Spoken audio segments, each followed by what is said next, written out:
Welcome, everyone, to the Seva Foundation Cyber Synergy Series. Entry in sight. What will it take? What do we do to prepare? And how can our network be there? My name is Kate Moynihan. I'm the Executive Director with the Seva Foundation. We have hundreds of you joining us today from several countries, and we ask that you put your questions in the question box, and our team will harvest them and get them to the speakers. Without further ado, it is my tremendous personal honor to introduce our keynote speaker for today's Cyber Synergy series. Dr. Larry Brilliant is a physician and epidemiologist, CEO of Pan Defense Advisory and chair of the advisory board of the NGO Ending Pandemics. He's also the senior advisor to Jeff Skoll and serves on the board of the Skoll Foundation. Dr. Brilliant was previously the president and CEO of Skoll Global Threats Fund, vice president of Google, and the founding executive director of Google.org. He is also co-founder and original of the foundation, which is an NGO that whose programs have given back sight to more than 5 million blind people in 24 countries. In addition, he co-founded The Well, a precursor to today's social media platforms. Earlier in his career, Dr. Brilliant was an associate professor of epidemiology and international health planning at the University of Michigan. Dr. Brilliant lived in India for nearly a decade, where he was a key member of the successful WHO smallpox eradication program for Southeast Asia, as well as the WHO polio eradication program. More recently, he was chairman of the National Biosurveillance Advisory Committee, which was created by presidential directive of George W. Bush. And he was a member of the World Economic Forum's response effort. Recent awards include the TED Prize, Time Magazine's 100 Most Influential People, International Public Health Hero, and 4 honorary doctorates. He has lectured at Oxford, Harvard, Berkeley, and many other colleges. He's spoken at the Royal Society, the Pentagon, NIH, and the United Nations, and some of the largest companies and not-for-profits all over the world. He's written for Forbes, Wall Street Journal, and The Guardian, as well as other magazine and peer-reviewed journals. Dr. Brilliant is the author of Sometimes Brilliant, a memoir about working to eradicate smallpox and guide to managing vaccination programs entitled The Management of Smallpox Eradication. And we are lucky enough to have him here with us today. Larry, thank you for joining us. Thank you, Kate. If I knew that the introduction would be so embarrassing, I probably wouldn't have signed on just yet. Thank you. Thank you for Let's all kind of pause just for a moment, and before we talk about reopening or anything specific about this pandemic, let's just sort of gather ourselves together as an extended family and as a community interested in healthcare and eyesight and, dare I say, love and compassion. And where are we at this moment in time? We are in an unprecedented moment. There's no blueprint or operational guide for what we do, not just about opening or reopening our offices, but there's no blueprint for what we do with our lives right now. We are living in unprecedented times. We have in the United States, and I think probably for most of the world, at least 4 things that are happening, it seems, simultaneously. And if we don't dig beneath the surface, it may even seem independently, but they're all related. Of course, we are dealing with the worst pandemic of any of our lifetimes.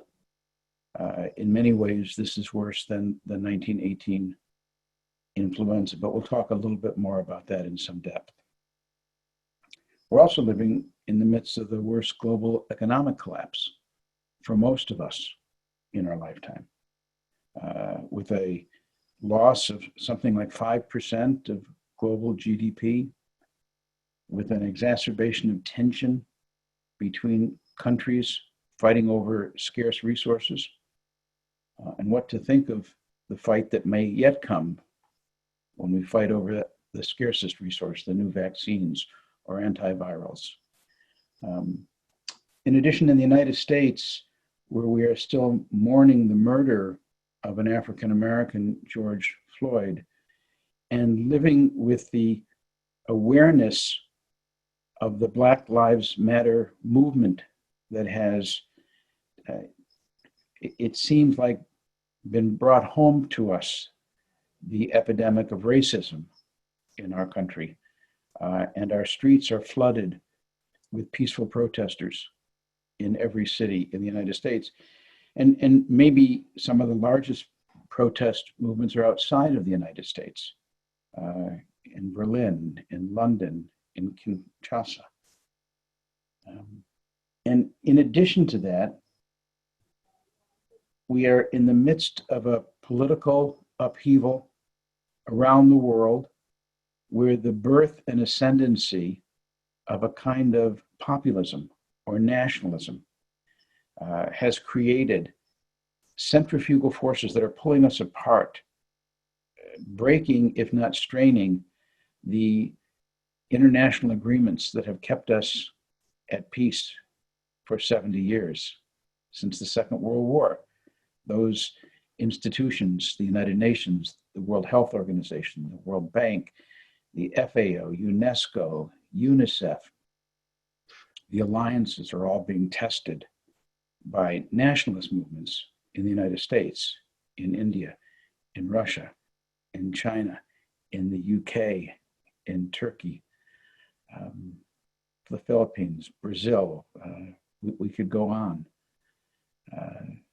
This is the first pandemic that we are trying to deal with at a time when the notion that we're all in it together, that the world will come together and form groups to work together and share things together, is being tested by those other factors: the economic challenge, the political challenge, and certainly the moral challenge of human rights. These are all interrelated. We may be experiencing one of them more than another in any state or country or region at any given moment, but they're inextricably wound together. Of course, the economic collapse is the kind of hammer that has been taken worldwide to deal with a pandemic that, left alone, would infect billions of us and kill tens of millions of us. It was certainly not our first choice. Epidemiologists have many tools to deal with emerging novel diseases. COVID-19 is not the first. In fact, it's probably the 30th or 40th zoonotic diseases that have jumped from animals to humans in the last 30 or 40 years. You know their names: SARS and MERS, who are cousins of COVID, swine flu and bird flu and H7N9, H5N1, Ebola and Zika and dengue, chikungunya, West Nile.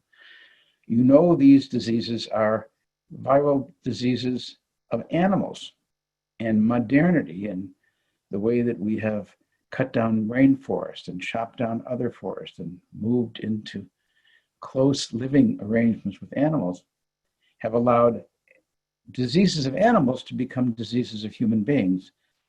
And some of them, like Ebola, have a very high mortality rate. They sort of kill off all the customers. So those viruses cannot become pandemic and go worldwide. Others of them spread all over the world, like swine flu in 2008, which infected 2 billion people, but they don't have a high mortality. This pandemic, COVID, has combined the worst of both, maybe from the virus's perspective, the best of both. A moderate fatality rate, which is hovering around 5 to 7%. If we just count cases that have symptoms, it's about 5 to 7% of people who are sick and go to the doctor who die. Case fatality rate, death rate, 5 to 7%. And a very, very rapid speed of transmission.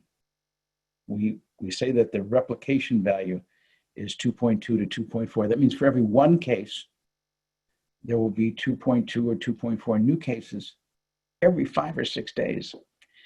And in some places, that speed, that's the exponential speed of the virus, kind of goes into a new gear. In Wuhan, that exponent, that speed was probably 5 or 6 secondary cases for every first case. In nursing homes all over the world, that replication value probably goes up close to that number. In places where immigrants are huddling, as they are in Singapore, this virus seems to find the seams in society where we are the least kind, the least fair, the least moral, and it exploits those flaws in society. In the United States, in one of our states, in Georgia, 80% of all the deaths in that state were in African Americans. In another state, in Pennsylvania, 2/3 of all the deaths are people living in nursing homes, the elderly that we're sworn to take care of. In fact, in Pennsylvania, 3,500 elderly people in nursing homes died. Since the United States has had 113,000 deaths as of today, that means 3% of all the deaths in the United States are in nursing homes in one of our 50 states. If you look at Singapore, which has done such a wonderful job in the early days of the epidemic and now has a resurgence of the disease, 95% of all the deaths and all the cases in Singapore in the last 2 months are in migrant shelters for guest workers that have come from outside. Almost all the cases are in the poorest and most vulnerable population in Singapore. I think that's true for most of the world. Right now, India is seeing an explosive growth of cases in slums in Mumbai. We expect to see the same kind of phenomenon in Brazil and Venezuela, all throughout Africa, even though in some places, inexplicably, one or another country does not have as many cases as another. I fear that it is more a question of the timing of the disease rather than some specialness about that country or whether it's had BCG or some other kind of medical care in the past.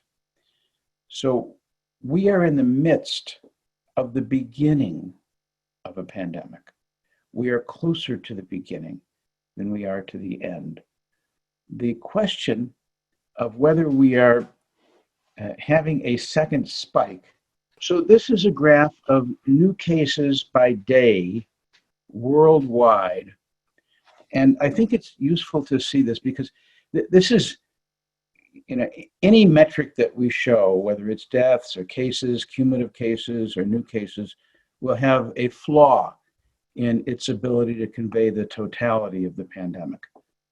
But for example, we're showing cases only as far back as February. I think most epidemiologists believe that the first cases were in October or November in China.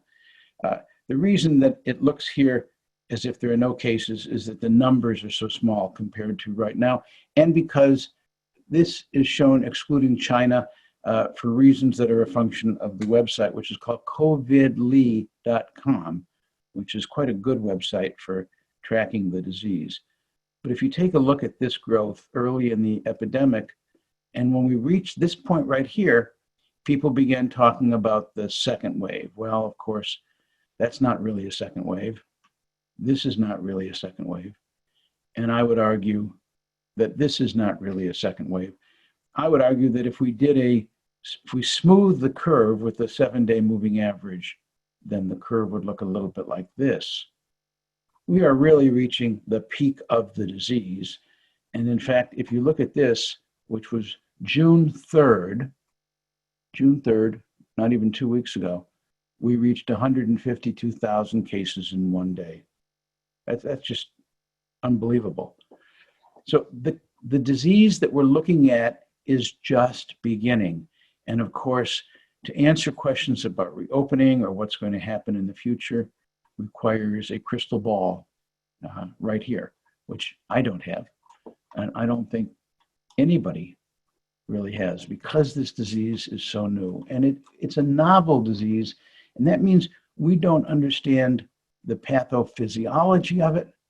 If we knew the pathophysiology of this disease better, it would help us make predictions of where the disease is going. We're not talking yet about the political and the moral and the economic issues that we're facing. We're just talking right now about the disease, how it affects people. In the beginning, we thought that as it was a respiratory disease, it would follow the usual path of respiratory diseases like influenza and be mostly a disease of the lung. And in fact, the pneumonia caused by this disease is a particularly cruel one, but not a pneumonia we've never seen before. And most of the deaths early on were attributed to pneumonia. Now we're finding that this disease literally affects people nose to toes. The ophthalmologists in the audience know that one of the earliest signs is a kind of conjunctivitis that makes the bottom part of the eye, outside the eye, appear to have a red shadow on it, which in some outbreaks is the first indicator of a disease. In some, it is a loss of taste or smell. In others, it's something called COVID toes or COVID fingers, where the digits become swollen and look almost like you have frostbite. More recently, because we have autopsy information, it is clear that the small vessels, the blood vessels, the arterioles, the alveoli sac, are all affected by an inflammatory process, especially late in the disease. And people are wondering whether, in fact, the primary way in which this disease, the pathogenesis goes, is at least as much circulatory as it is respiratory. This is a novel disease, but this idea that it could be a respiratory disease and yet affect every cell in the body is not novel. Certainly measles affects many cells in the body, and of course smallpox affects nearly every cell in the body. When you see a case of photograph of smallpox and you see the pustules on the skin, you should know that those same pustules are inside the body, inside all of the mucosal tissues. So in a way, while this, thankfully, COVID does not kill 1 out of 3, the way smallpox did, it does have some similarities, not in the virus or in its envelope or any of those things, but just in the fact that it is a very pernicious disease that affects all parts of the body. If you look at the world, and I attend these WHO meetings once a week, and we go around the world and all the different WHO regions report in and the countries report in. We now have almost 500,000 deaths in the world. Other than the 1918 influenza pandemic, the highest death counts that we have had from influenza pandemics are 1957 and 68, where each of those flu pandemics killed 1 million. We will easily pass that number before this disease has run its course. We have 185 countries that now have reported COVID. Some of those countries do not accurately report. Many countries lie about the case counts and suppress the case counts and hide cases. We shouldn't be surprised by that. That's happened in every pandemic. The reason that the Spanish flu is called the Spanish flu is that no good deed goes unpunished. And because it was World War I and every other country was under military censorship, no other country was willing to report they had any cases of influenza. But Spain, which was neutral, when a member of the royal family got the disease, Spain just followed the rules and reported that they had influenza. And forever they've been tagged with a disease that probably began in Kansas City, yet we call it now Spanish flu.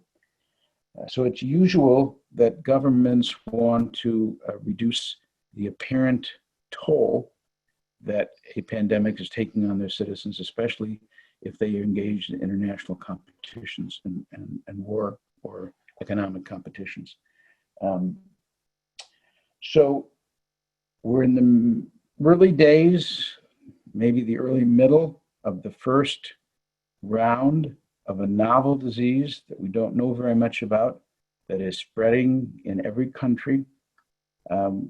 What's going to happen in the future, and how does that affect the issue of opening up?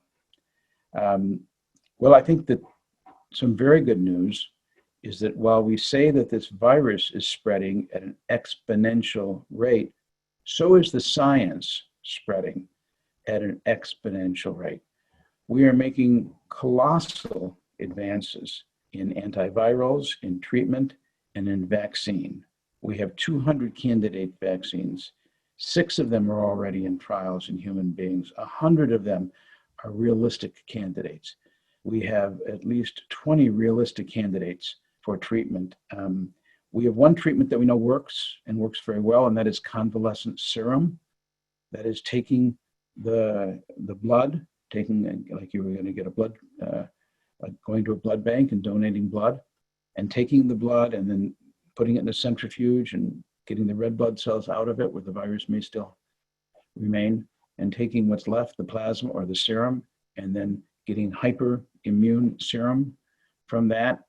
We know that that will treat people who are sick. It may even prevent the disease in people who have been exposed. And from that, many pharmaceutical companies are trying to harvest the specific immunoglobulin that does treat the case or maybe prevent the case, and make a monoclonal antibody. We have one pharmaceutical company that is coming to market with a monoclonal antibody. I'm sure many will follow. I think that should be considered really good news.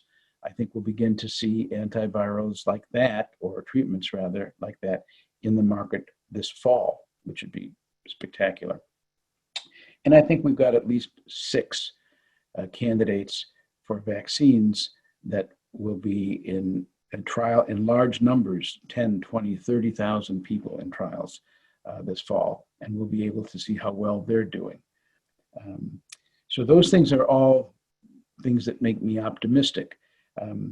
But the thing that is missing, and the gating issue for when we can open up again, which has been the biggest problem, is the availability of good test kits so that we can test the presence of the virus and distinguish people who are carrying the virus and are infectious from those who are not.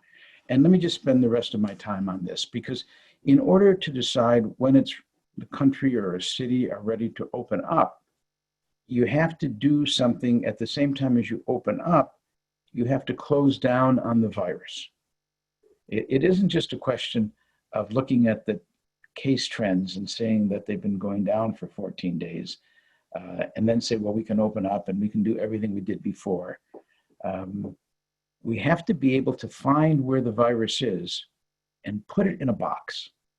We need to lock it up. It's not different from how we dealt with smallpox or polio, except we don't have a vaccine. But we do have something very effective. We have quarantine.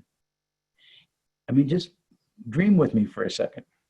If we could find every single virus, every single person who is sick in the world today with COVID, and if we could put them in quarantine and find all the people they contacted who might be incubating the disease and put them in quarantine, we would probably put in isolation and quarantine a total of 1.5 or 2% of the world.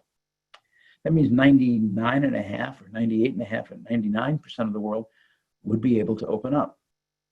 Now, if I put it in that context, now you see why it's so important to have test kits to distinguish those who are carrying the virus and those who are not, contact tracing to find all the people who might get the virus later on, and then the ability to pay for a program to isolate people who are still infectious.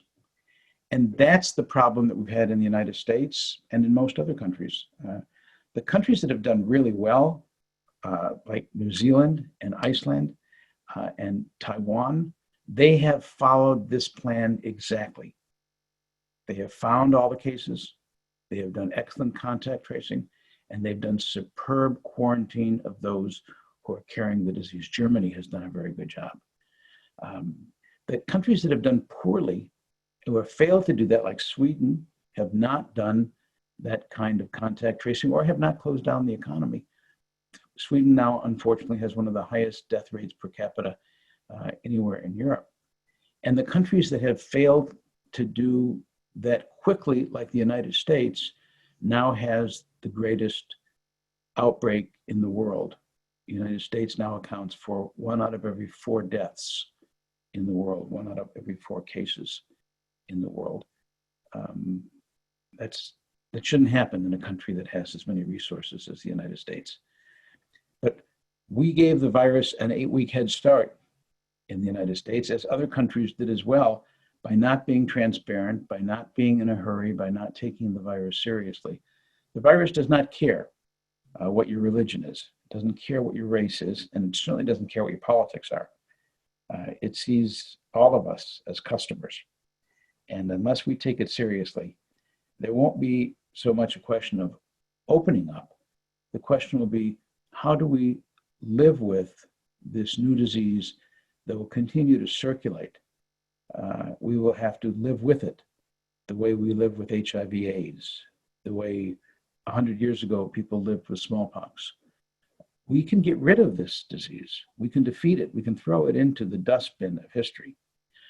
But we can't do it if we don't have an adequate plan to find every case and isolate all the people who have the disease until we have a vaccine. Then we can replace isolation with vaccination. And we can't throw this disease into the dustbin of history unless we work together, all the countries of the world. This is not a time to defund WHO. This is a time to all work together with WHO and the international groups like Gavi, IAVI, the Global Fund, the World Bank, the United Nations, that are trying to bring us together to share our resources to conquer this disease. So as we turn this conversation now into every individual country and the needs of asking questions about opening up, before you ask your question, I ask you to think about this moment in time when we have a pandemic, we have a global economic collapse, we have a political ideology of nationalism that is clearly pulling us apart from the globalism and internationalism that we need right now to deal with the global pandemic.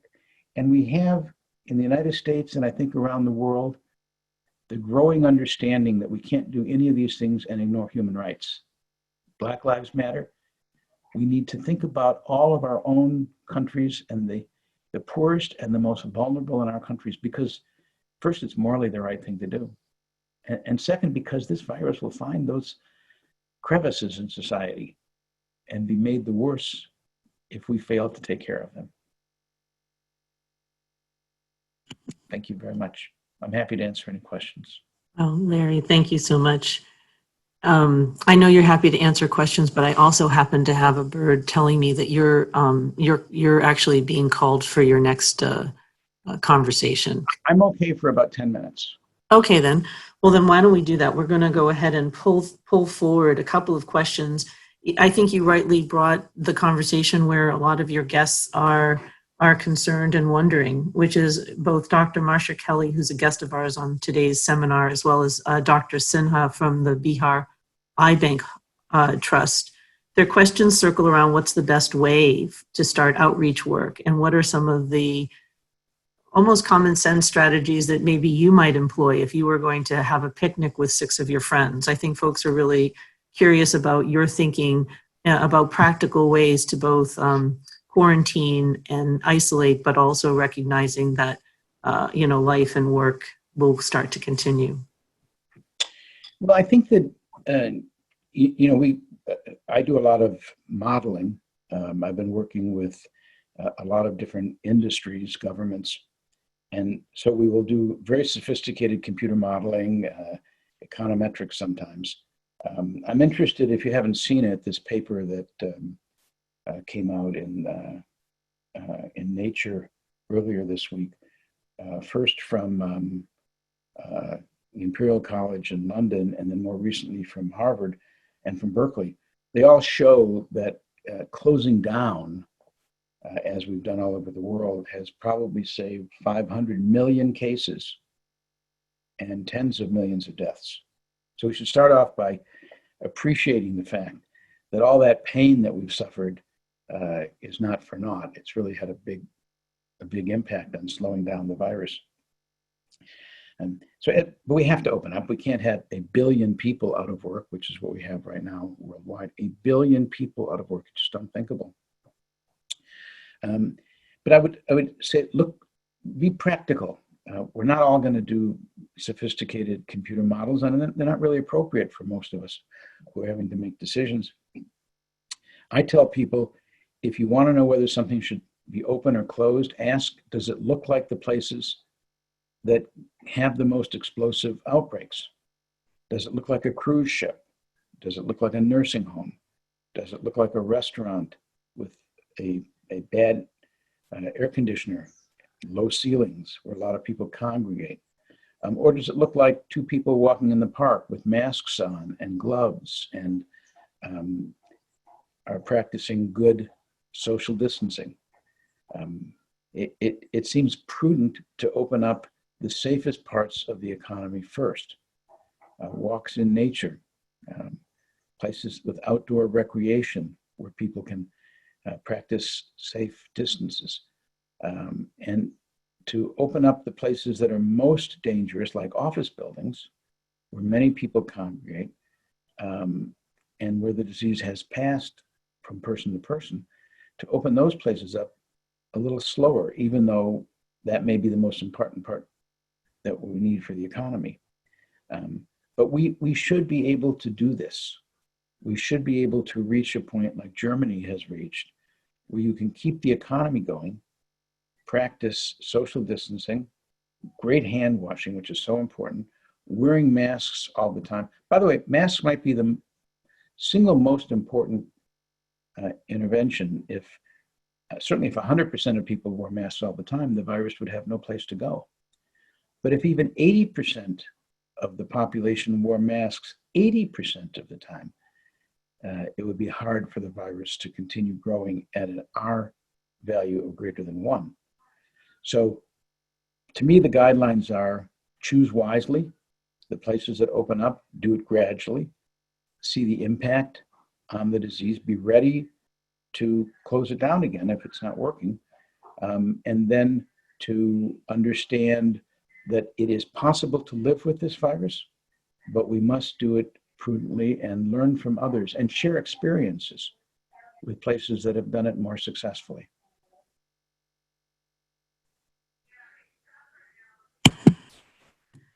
Yeah, that's terrific, Larry. And I know we benefited from that advice back in January 24th when you had a conversation with me before the WHO and others anointed or labeled it a pandemic. We were applying your cruise ship philosophy to how we were sending staff and field teams.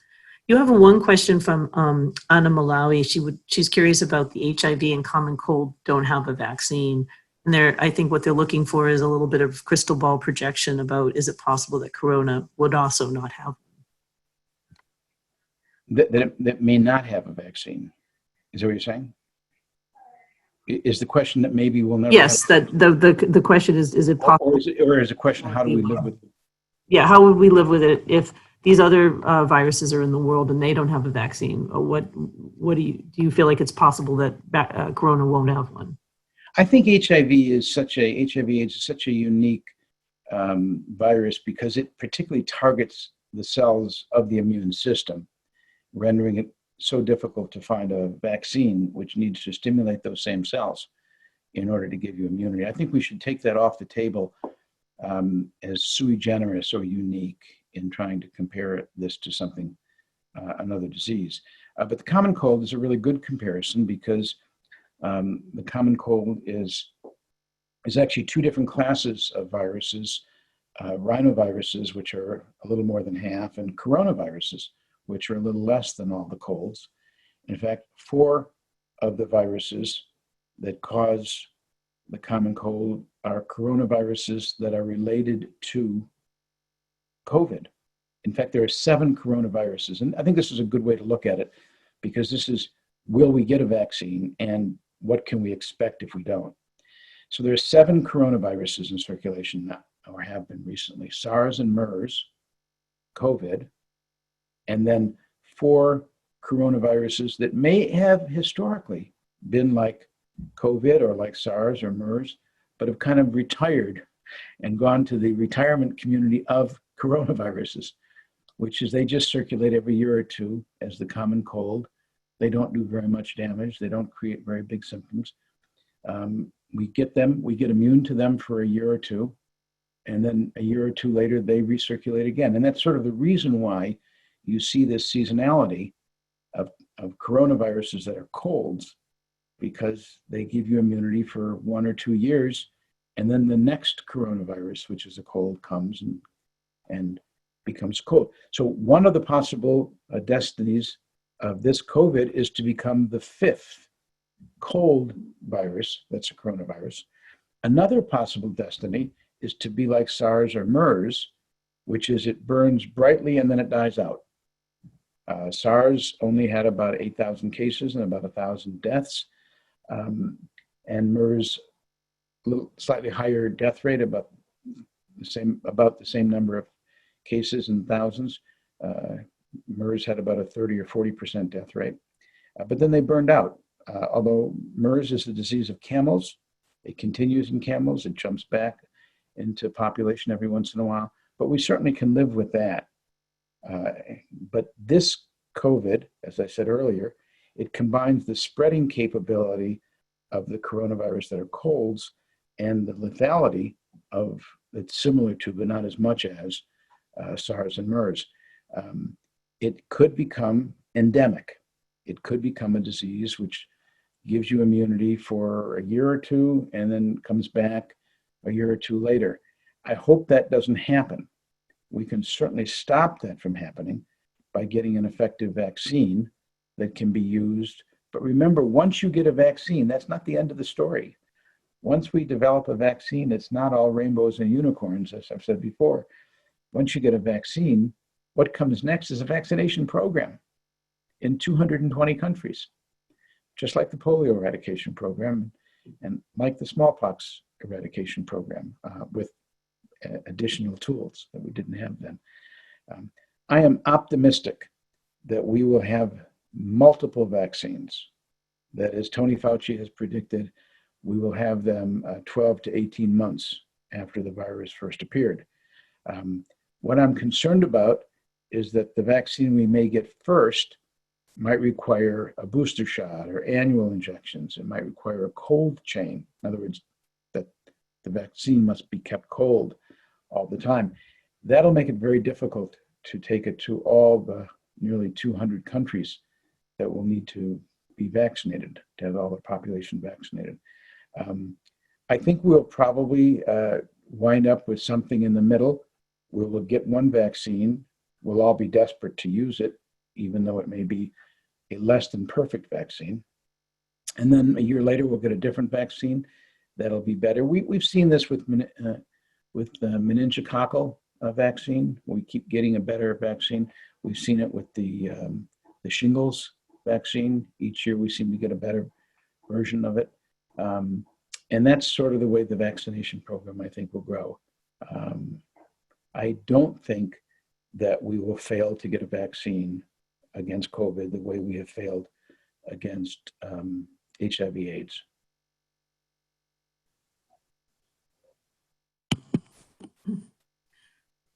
Larry, thank you so very much Thank you, for Kate. your time. It was a real, it's a inspiring thoughts, and we really appreciate the work you're doing in the world. And we know that you have other appointments today. For those still on the line, please stay with us. We have 2 more panelists, and we'll be taking your questions. But Larry, for now, and I wish you could hear the applause because I'm sure it's coming your way. Thank you so very much for taking your time and joining us. Thank you all very much, and much love to everybody in the extended Seva community. Seva is part of our heart, you know. So bless you all. Bye. Bye.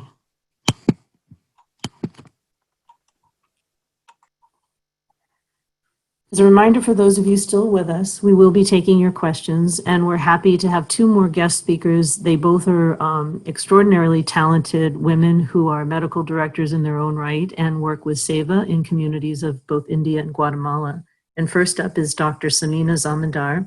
She's a proficient phacoemulsification cataract surgeon and was one of the earlier adopters of this revolutionary surgery. It's a procedure that's quick and sutureless. It's bloodless and painless, and patients recover quickly with a 6/6 vision. She is known for her expertise in surgery, but she's also lays down emphasis on meticulous preoperative work, and that work has called her to become a specialist in the world. She's been invited as a faculty for the Asian Ophthalmology Conference in Malaysia. She's a trainer on the phacoemulsification cataract surgery at the Surgical Skills Transfer course as part of an All India Ophthalmology Society. She has two branches of her own practice, and most recently she joined Dr. Shundak Tenzing, our Seva Foundation's worldwide medical director, as the lead for infectious disease and quality assurance. So without further ado, thank you, Dr. Samina, for joining us. Thank you very much, Kate, for those wonderful introduction. I consider this my unique privilege to be here today. Sir Thomas Carlyle said these words more than a century ago, that our main business is not to see what lies dimly at a distance, but to do what lies clearly at hand. In these difficult circumstances, when we are trying to run our practices, these words will help us to think with faith and act with courage. These are difficult times, indeed. There are evolving guidelines. There is an unpredictable curve of the pandemic. As Dr. Larry just told us, that the pathophysiology is still unknown. It is scary. Next. And as doctors and owners of healthcare organizations, I would represent the smaller healthcare eye care organizations in India. We are about 15,000 and more of that in India. That every single day that we go to work, we find ourselves at the crossroads between what is the right thing to do and what is the easy thing to do.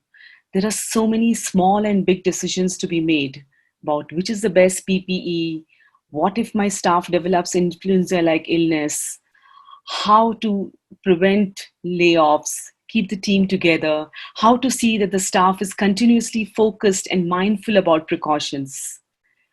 Friends, remember that if you've come so far, then you have definitely passed the litmus test for courage and resilience. You take a moment to pat your own backs. This is your commitment for safety at your workplace, which has brought you so far and which will take you the whole way. So have courage, take heart. Next.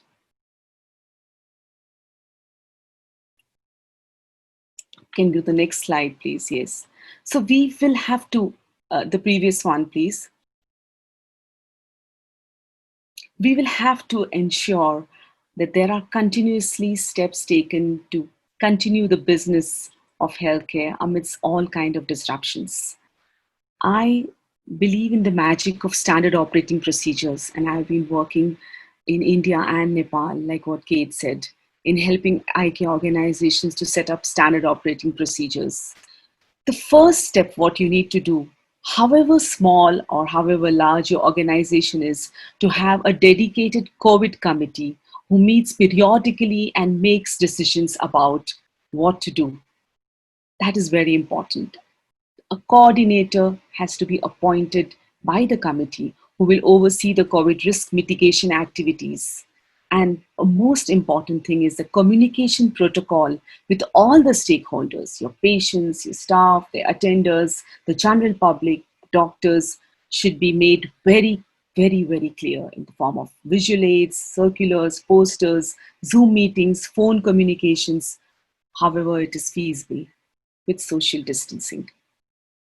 Once this is done, the next step is to see that there are written down standard operating procedures for your own organizations.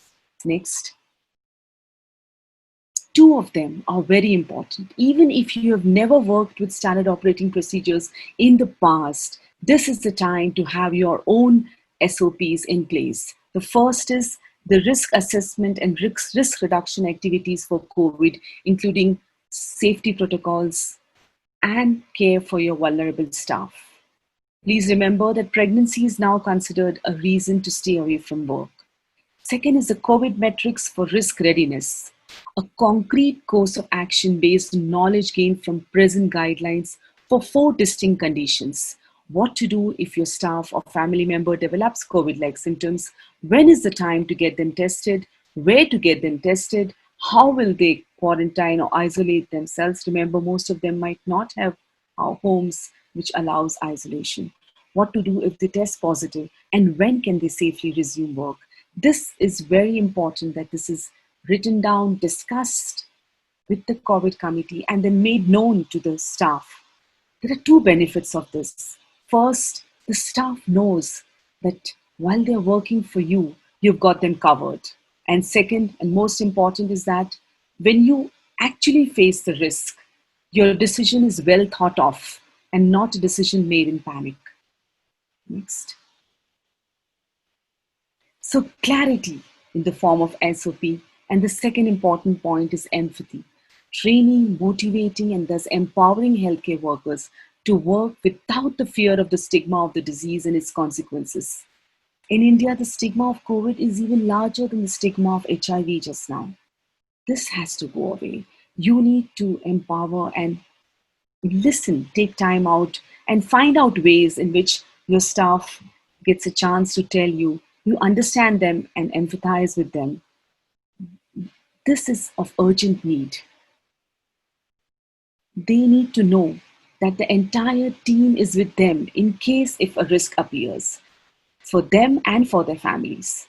This reassurance needs to go to them urgently. And the training on safety and quality, what is happening, I feel that when you have downtime, please indulge your staff in different kind of activities to improve your systems, to do some other value-added training. You see that their minds are diverted into positive activities and are kept away from existential questions and worries and fears. Next. So let us hold hearts while we cannot hold hands. Let us to be together and, like what Dr. Larry said, throw this disease into the dustbin of history. Next.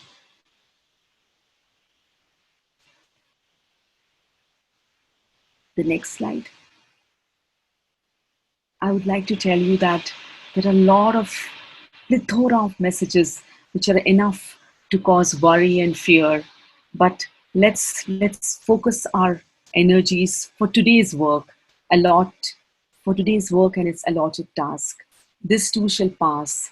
Endicott Peabody, way back in 1885, said that things in life will not always run smoothly in our times as in all times. The great fact to remember is that the trend of civilization itself is upwards, forever upwards. Thank you very much.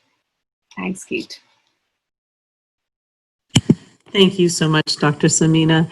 And again, for those of you who I know are itching to have your questions, we are compiling them. We'll be sharing them with both Dr. Samina and Dr. Lucia in just a few moments here. But I do want to first thank you again for your, I think, your extraordinary work with the NNJS in Nepal and our team, our Seva Foundation team on the ground there, Dr. Shunduk, and our partner organization in Canada. We've put together a SOP starter kit so that groups that are trying to figure out how to re-enter can have a starter kit. And then there's also been a really, I think, a wonderful poster campaign to help spread the word. And I wanted to thank you for your leadership and your innovation in that regard. Without further ado, it's my pleasure to introduce Dr. Lucia. Dr. Lucia Silva is the medical director of Visualisa. She's a Seva partner at her clinic in Guatemala. She received her medical degree in 2009 from San Carlos University in Guatemala. She also completed her ophthalmology residency, as well as her glaucoma and cataract fellowship at the National Unit of Ophthalmology. During her residency program, She organized the annual Congress of Ophthalmology Residents and took a leading role among her colleagues. In 2015, she joined the ophthalmology staff of Visualisa, one of Central America's biggest eye clinics. She was especially attracted to the idea of working in an institution that provides quality and equity in high-volume eye care, giving special attention to low-income people with blindness prevention programs.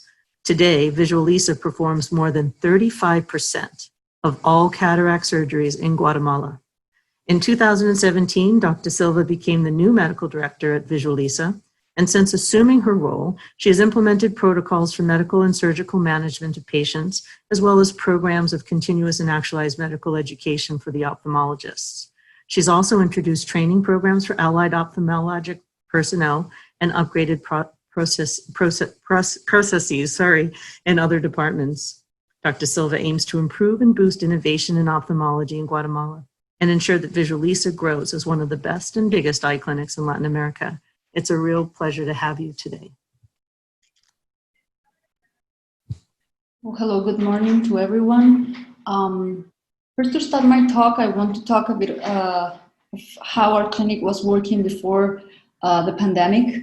As Kate said before, we were doing 36% of the cataract surgery in the whole country, having only 2% of the ophthalmologists of the country. We have a clinic that has a special emphasis in attending people of low income, so 65% of our patients are from the social clinic, and the rest of it is from a private clinic, attending people that can afford to pay an ophthalmic attention in a private clinic.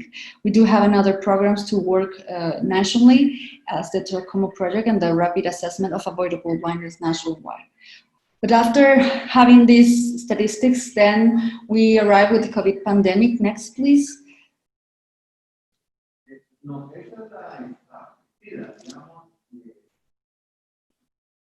And everything changed in our reality, as I'm sure it has changed in your reality too. So we have to do some changes attending all the changes the government had in our country. Next, please.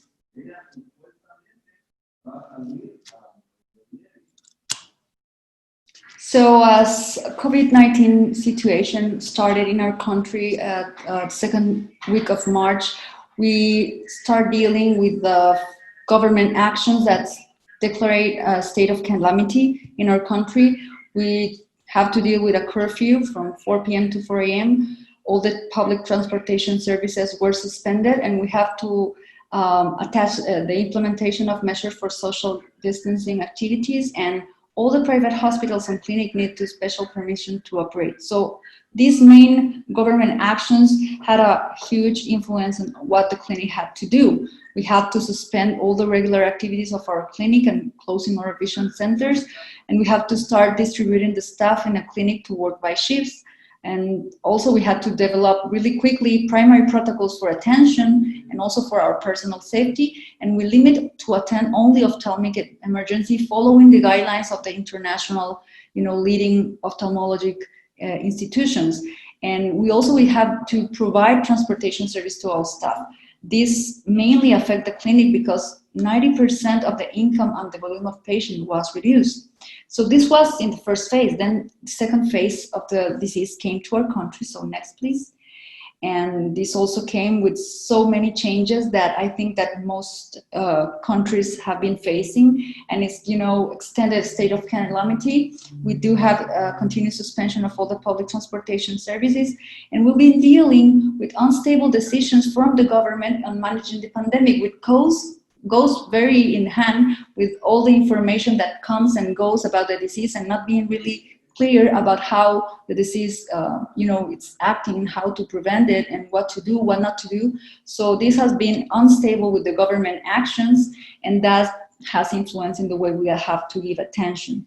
So we have to actualize our protocols, and we do have to work on really, really clear and safety protocols for surgical clinical activities, personal safety, patients admission, and all the hygiene and sanitization of the spaces we work in.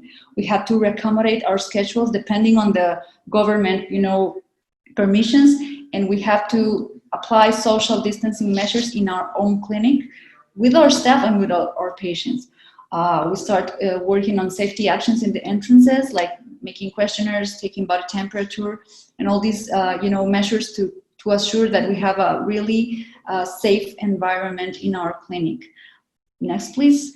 The main thing in our clinic right now in this phase is to assure patients and the staff that the clinic is a safe place to be. So next, please.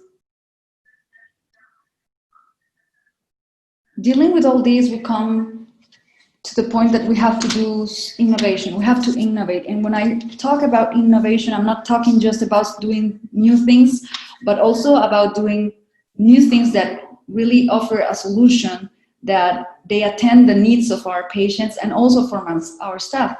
So we've developed new ideas and new services to our people so we can assure we can go and be for them even when they cannot come out, maybe when they cannot take a bus to come to the clinic, maybe we can go and offer services to go with them. So we start a lot of home delivery services, like getting the pharmacy to the patients, if they need their meds, we get them to their houses. We also offer prevention kits for COVID-19.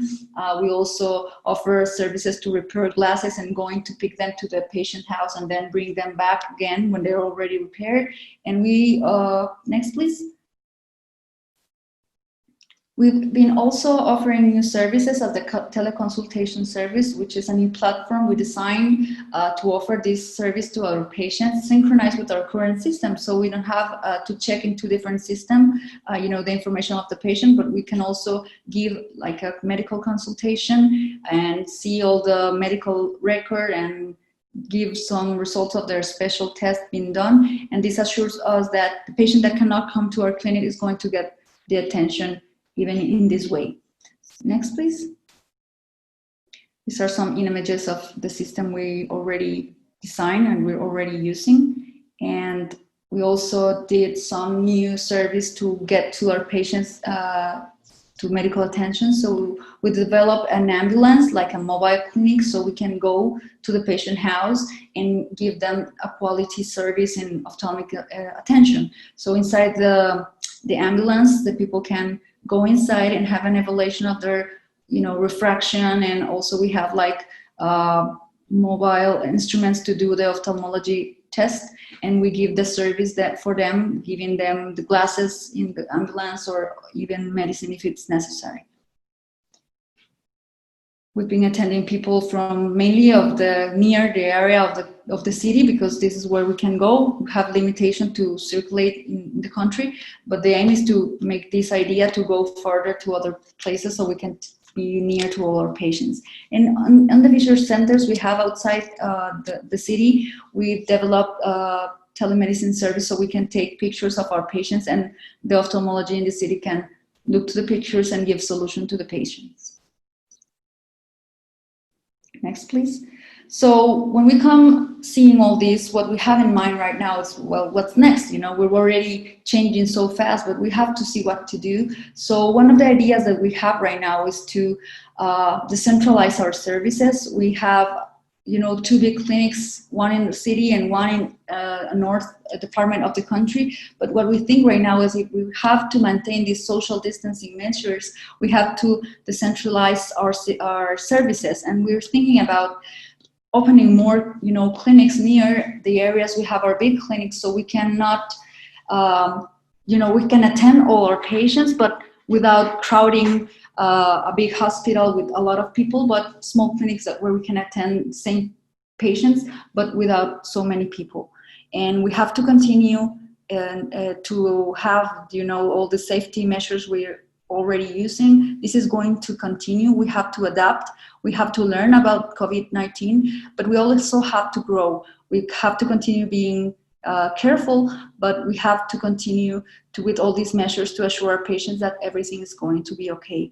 And as Dr. Samina said before, next please, what we have left right now is to adapt to the disease. We have to continue going, and even when the panorama sometimes looks like it's really worrying and we don't know if it's the worst part of the disease, we have to think that we have to survive, we have to adapt, and this is going to make us to grow further. Thank you very much. Dr. Lucia, thank you so much. And that final image of the tree growing from that log is really special, and it's a perfect visual image as we go into the question and answer phase. I do also want to take a moment and just acknowledge that the work that Visual Lisa and Seva Foundation, along with Tulsi, who is an advisor out of our partner Aravind, we've put together an application to the 100 million and change innovation ideas at the MacArthur Foundation. And that's why we focused our submission on the idea that Guatemala is really positioned to end avoidable blindness in our lifetime, and that work would become a blueprint for the Americas. So I just wanted to thank you for that, and thank you for your innovation there. I'm going to start to read through some of these questions.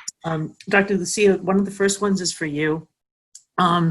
They want to know, how well informed do you think communities are regarding COVID symptoms? Do patients seem to be taking the necessary precautions while visiting the clinic? Well, in a country like ours, one of the biggest issues of the government has been, communicating well how does people have to take care for the disease. So I don't think that all the communities are well informed. Other thing that we have to consider here is that because there's a lot of poverty, many people have no access, to social media or even television. Sometimes radio is the way they get the information. So I believe there are some communities that are not well informed. Dr. Samina, if you want to comment on that, I do have two other questions for you. One of them is the same question or a similar question from the Bihar Eye Hospital from Dr. Sinha, and another question from Mike Myers. The questions are, what would be the best way to start our outreach work again? They work in rural areas. Patients are brought into the hospital from a campsite, given free treatment, food and lodging, and after the treatment, drop back at the campsite. And the question from Mike Myers to you, Dr. Samina, is what can individuals do to help?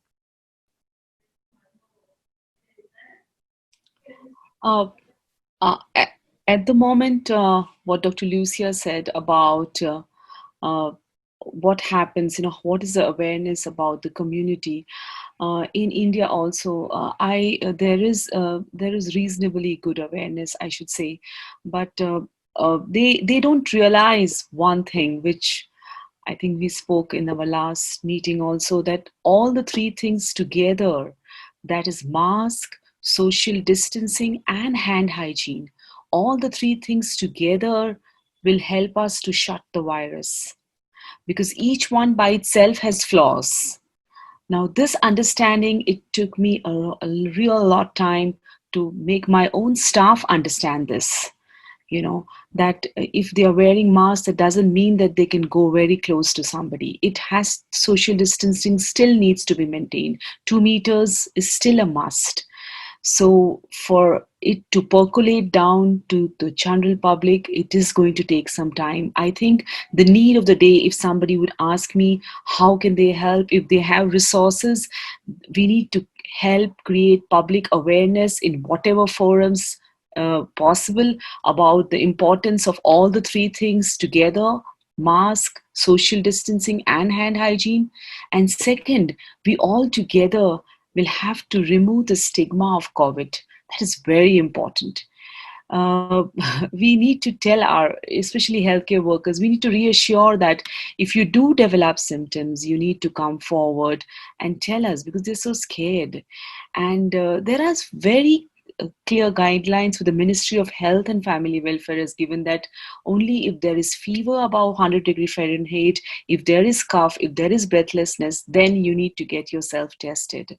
So there are clear guidelines, and you need to make your own, depending on the guidelines available, you need to make your own guidelines very clear and make it available to your staff. They know exactly what will happen if such a situation arises. So clarity, like what I said, is very important. Thank you, Kate. Thank you so much. Dr. Lucia, we have a couple more questions for both of you. And while I tee them up, I want to just let our guests know that there will be this has been recorded, and we will be sharing the recording with you afterwards. Dr. Lucia, one of the questions being presented to you is, what do you, what do you do if while screening you find that a patient has COVID-like symptoms? Is the person sent home, referred to another hospital? And then is there a dedicated team to educate the patients about the risk in the clinic? And then the second question that they have for you is, I think one of our guests was very enthralled by your picture of the van. I'm curious how you keep it clean in between the visits. And I know the answer to that, which is why I was happy to ask. Well, for the first question, we do have we have a protocol of admission to the patient before coming to the clinic. So they have to fill a questionnaire, and if they have any COVID-19 sign, or symptom, we have to report it to the national, committee for COVID-19. So we have to report that. If it's not an ophthalmic emergency, we have to send that patient to a, health clinic or the national hospital to be tested. So if we have a positive or we have a suspect of COVID before going inside the clinic, we have to report it first. If it's an ophthalmic emergency, we have to see it. We have designated a special clinic to attend this patient. So this is like in another part of the clinic, so they don't have to come inside to all the clinics. So we attend them in that clinic, and the doctor who is going to attend has to wear, all the EPP to be prepared and protected to not being, affected by this. We've had very low, suspects of COVID because people is not going out. We have, a very low volume of patients right now. So like 4 patients have been with some symptoms, and we have referred them to the national hospital, and yet just 1 person with a suspect of COVID-19 that had an ophthalmic emergency was attended, and it was in this, side clinic. And the question for the van, like how we're cleaning it, we have special equipment to sanitize the ambulance after we attend a patient, and the people that it's going to attend patients in the van is wearing, a special suit. They're wearing hat, gloves, and mask and glasses, or sometimes a shield to protect themselves, and everything is changed during different visits. That's great. And the van, just to reiterate, that has a UV light that's present in the van to sanitize your. Also, yeah, I forgot to say that we have a UV unit that every time you use it, you activate that. But beside that, we also clean with special solutions. Yeah, it's very innovative and really brave and creative of all of you to do that kind of work. Dr. Samina Tulsi, who's the executive director of Aravind, had a comment about, and I think he's putting you a little bit on the spot here.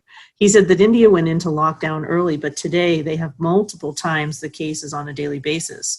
Yet India is opening up and removing restrictions. His question to you is, what is the wisdom behind this, if there is one?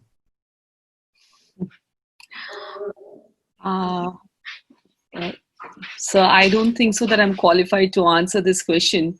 It would be the Prime Minister, the Honorable Prime Minister, and the Government of India who should be answering this. I completely agree with what you're saying and what you're implying by asking this question.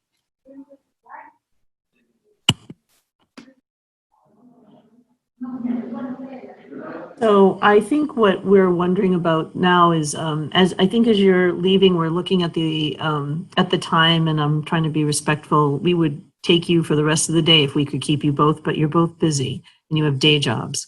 So what I would love is to give you back the floor for each of you to give some parting comments, and we'll thank you. And I want to let our guests know that there'll be this recording that's shared as part of our thank you package, as well as a recording of one of Larry's in-depth conversations with Ian Bremer, where he gives some real detailed thoughts on COVID and reentry. So those will be available to everybody.